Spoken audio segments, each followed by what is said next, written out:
Eyes in the sky, gazing far into the night. I raise my hand. Hello, ladies and gentlemen. I love it when we clap at the same time. I do too. It's uniform. Yes. And it makes us look like we know what we're doing. Back with edited videos. It's an edited video. So Absolutely. now guess what I can do?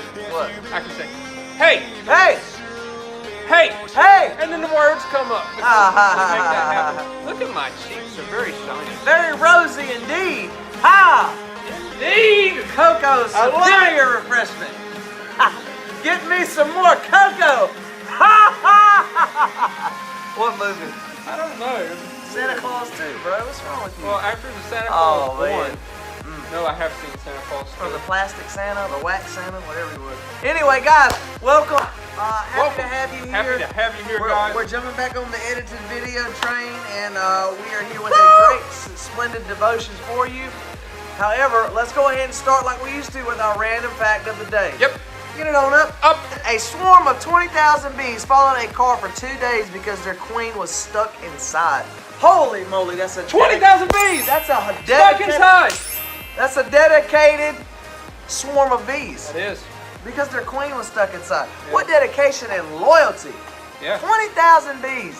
What in the world? For 2 days? So I imagine the car had stopped at some point. What? And they just kind of hung around. To be sure, they didn't swarm the... Yeah. I wondered if somebody get stung out of that. Now, it's funny. It does. It says when the car parked, the thousands of bees swarmed onto the car and had to be taken off by the beekeepers. The next day, the bees were back on the car because the queen was still inside and the swarm had to be taken off again.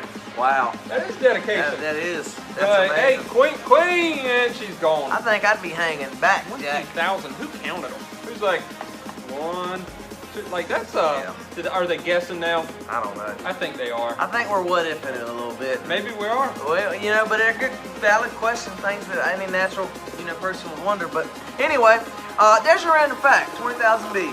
Drop.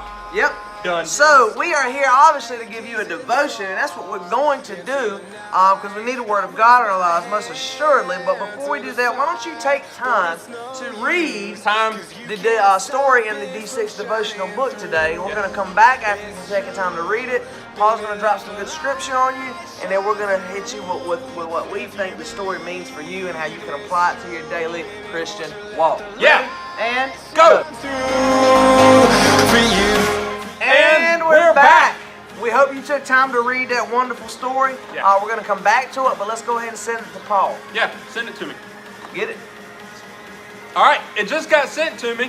So without further ado, sorry about that. I hate it because sometimes he hates it when I use French words, and then I've already started it and I can't stop it. But it's all right. I'm not even going to edit There ain't no this. need This is to. staying. Just go ahead and just roll through it. Joshua chapter 1 verses 7 through 8. Get it up. Oh, yeah. So in verse 7 it says, "Only be strong and very courageous, being careful to do according to all the law that Moses my servant commanded you. Do not turn from it to the right hand or to the left, that you may have good success wherever you go. This book of the law shall not depart from your mouth, but you shall meditate on it day and night, so that you may be careful to do according to all that is written in it. For then you will make your way prosperous, and then you will have good success." Now, that's what we want, right? Mm-hmm. That's what we want. Everybody wants to be prosperous. Yes. Everybody wants to succeed in life. And it's funny because they want to do it oftentimes. They want to do it by what the world says is good. You want to be prosperous? Well, do this, and this. The Bible is saying here, don't depart from the law. That's right. Do what God says. You want to be prosperous? I got an idea. Do what God says and you'll be prosperous. It says don't let the law depart from your mouth. Now when you just kind of glaze over it, you're like, well, is that telling me not to talk about the law, not to talk about it? Because that seems weird. No, it's saying don't ever let God's words depart from your mouth. Leave your mouth to a point where you no longer care, to a point where you're not talking about God. You're focused on the world. You're not focused on the God. The God. So you want to be prosperous. Yep. Right? Absolutely. You want to be successful. Read what God has written Okay? Read the Word of God. Don't let it depart from your mouth ever. You constantly strive to do what is in this Bible. You focus on God, you will be prosperous. You will be successful. And you want to know why? Why? I love it when it's genuine. I love it when his wives are genuine. Why? Yeah. Because no longer will you be fixated on the things of this world. Money won't exactly, you won't be working for money anymore. You won't be a slave to worldly things. Check that out. That's true. When you focus on God, you start focusing, and I don't just mean, well, today I'm going to give him 5%. I'm going to give God 5% of my day today. No, you give him, watch this, 100% of your day. Watch what happens to your life. Your priorities change. Your focus shifts to things not of this world, like Paul talks about. That's right. So now when you're not finding happiness in this world anymore, but in God, it's not going to change. God's unchanging, the same yesterday, today, and tomorrow. You focus on him, your priorities will shift. Success becomes a different thing to you. And it's awesome. It is awesome. It is awesome. It is awesome. It is awesome. What's the devotion? And go. So the devotion is quite simple, and the story in it, I like it. The narrator talks about her husband, about how he's pretty much kind of a, walk his own path kind of guy. He's not one for directional stuff. He doesn't like to read directions and follow them when putting stuff together, or just, play-by-play stuff. He likes to kind of wing it, so to speak. And it directly relates. And normally she adds, though, that when he doesn't like follow directions, whenever he buys something new and has to use the directions to put it together or what have you, it normally ends in disaster when he does not do it the way it's supposed to be done, so to speak. The same is true for our lives. When we talk about following the path that God has set for us, it's different, and a lot of times it's not what we want at the time, or should I say call ourselves wanting. And like Paul said, giving your 100% to God, it's going to mean that you're not going to, do what you want to do out the gate. You're really not. You're going to be giving up things and not doing things that you typically would do. And it's going to be hard for you. It really is. It's hard for everybody.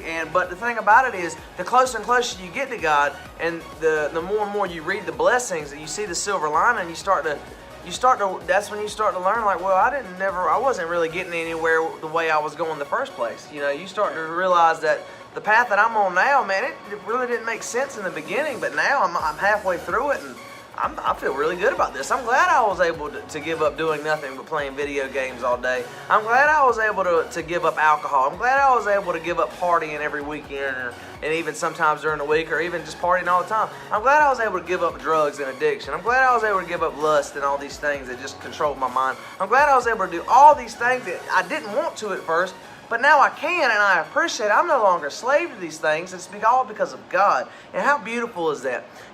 When we walk that path, and we have to know that, sacrifices are going to be made, and you learn in the end that they really, they're sacrifices, but you really weren't giving up much, because you've come to realize you don't need those things, And that is why it is just so entirely important for you to follow God and trust in His plan for you. It's very hard to start out with, but trust in His plan and you'll get where you're going. One of the things I think about, and this is not really a huge thing, but it's just a good example to go and tie in with the story and just, the metaphor for how your Christian walk should go, is I remember last year during my birthday, we were in Virginia in the mountains, and oh God, I love the mountains. And we went on this really neat trail that led to a beautiful waterfall, huge like canyon, or I don't know, valley or whatever you want to call it. It was just beautiful. Right? You can't even, the picture just wouldn't do it any justice. And we started to walk. It came time to go back to our car, and our car, it took us like an hour to get where we're going. I said, you know what? The way that the path was set, it zigzagged down the mountainside. So I said, you know what? Forget it. We're not going to zigzag, but we're going to walk straight up the hill. And we're gonna walk straight up the hill, and we'll go over each one. And my girlfriend, Deanna, she was like, okay. So we did it, and about halfway through it, we started to realize we weren't hitting those little paths that zigzagged on the way down anymore. We wasn't finding the paths. So while we was in a bunch of leaves and stuff, and we realized we were just like, and we looked around, and it was getting dark, and I was like, oh my God. So I started praying a little bit, and I was like, dude, this is bad. We're going to get lost, and we're in the mountains. It's supposed to be vacation, my birthday weekend. God. So I told her, I was like, okay, new plan. Let's just go back and follow the directions of the path. And we walked all the way. The one thing that saved our butt was that there was a creek at the base of the path that we walked off of. So we knew all we had to do was walk straight down the hill, and even if we went off path, we would at least hit the creek and we could start over. And dude, we got out of there just in the time. Eaten by a bear. We were walking out of the end of the path to our car, and it was dark. Like it was, I was like, thank God. So what happened to Corey? Got eaten by a bear. Yeah, seriously. So what am I telling you about telling you that story? What am I trying to tell you? Stay on the path God has set for you. Don't think you can take a shortcut and it'll be better. God knows what's best for you. You don't know better than God. So if it even though you don't want to do it, but it feels right, it feels like what God is leading you to do, then do it. I'm telling you, it best suits you to do it. Yeah, pray about it. If you feel called for something, and hey, God, you know if God's calling you. You know if God's calling you. And here's something else. Pray about it. Talk to God. If you feel called, pray about it.